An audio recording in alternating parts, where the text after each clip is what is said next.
Another part of our culture is the beautiful East Indian dance. Each part of the body movement tells a different story.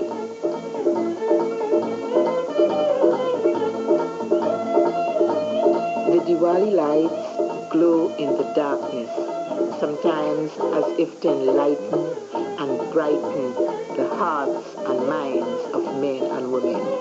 And the Phagua celebration reminds us that spring is here, the season and the reason for planting, and that everyone is happy while dancing to the beat of the tassa drums.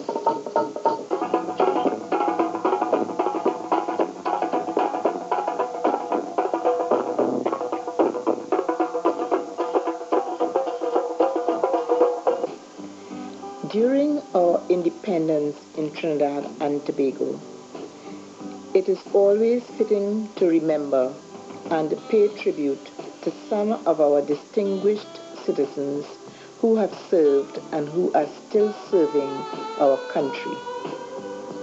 Sir Solomon Hochoy served this country as our last Governor General before we became an independent nation. He was followed by Sir Ellis Clark, President, and now by President Noor Hassan Ali.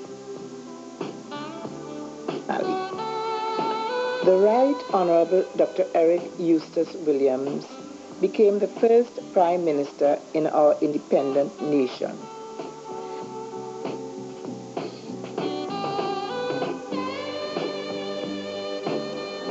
When Dr. Williams died, the Honorable Mr. George Chambers was sworn in as the Prime Minister.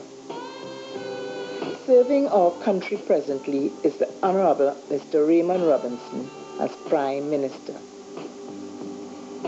Our Chief Justices were the late Honorable Sir Hugh Wooding QC, Mr. Justice Sir Isaac Hayatali, now retired, and the Honorable Mr. Justice Clinton Bernard, now serving as our present Chief Justice. And these are just a few of our distinguished leaders. You will agree with me when I say that these, in some cases ancient but beautiful, buildings are just as distinguishable as our distinguished citizens themselves. Most of them adorn our magnificent Queen's Park Savannah. The trees and flowers and shrubs also add to the glory of it all.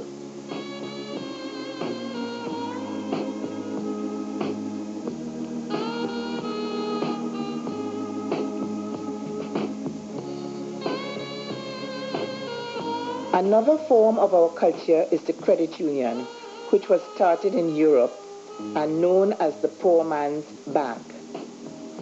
Because these poor and dispossessed people could not get loans from commercial banks and such like in those days, they formed themselves into this movement, which is also named a cooperative movement.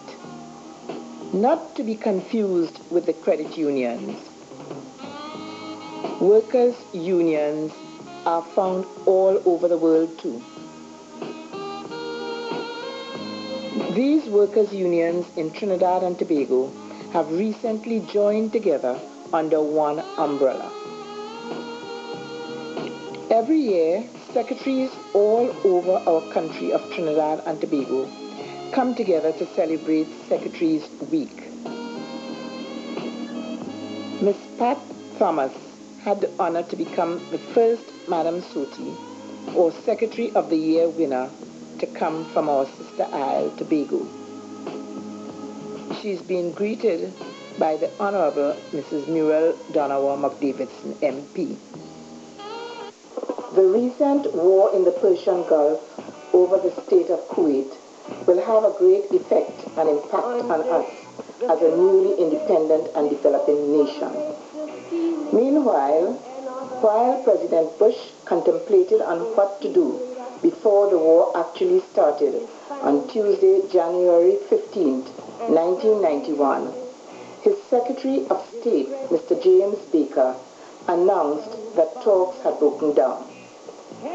The Iraqi foreign minister then went on to address a news conference in Geneva. And at that same time, the Iraqi leader, Mr. Saddam Hussein, told his army that victory was certain for them. In the midst of all this, our two distinguished leaders talked peace.